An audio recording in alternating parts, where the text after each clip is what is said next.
дар пай хуруҷи бемории ҳамагири COVID-19 ва риояи меъёрҳои беҳдоштӣ дар 2 соли ахир гирифторӣ ба беморҳои сироятии мавсимӣ коҳиш ёфтааст. Наврӯз Ҷафаров, масъули бахши беҳдоштии Вазорати тандурустӣ ва ҳифзи иҷтимоӣ мегӯяд, ҳисобҳои оморӣ нишон доданд, ки гирифторӣ ба зукон, сил ва дигар бемориҳои сироятии дарунӣ то 16 ё 17% кам шуданд.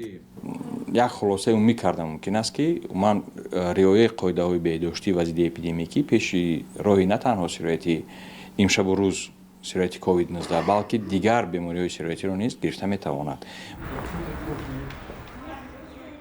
пизишкони беморхонаи сироятии шаҳри Душанбе низ коҳиши гирифторони беморҳои сироятиро тасдиқ мекунанд.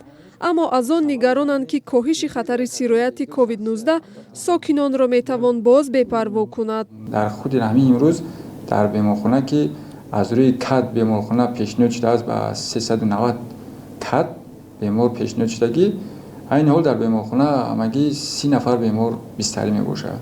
ҳам калонсолон, ҳам хурдсолон.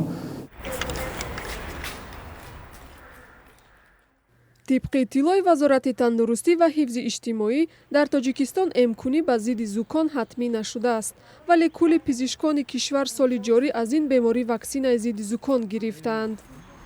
ба иттилои расмӣ, дар Тоҷикистон шурӯъ аз 3 апрели соли 2020, ки санаи оғози ба қайдгирии ҳолатҳои олудашавӣ ба коронавирус мебошад, 17 095 нафар гирифторони сирояти коронавирус ва 124 ҳолати фавт бар асари ин беморӣ ба қайд гирифта шуданд.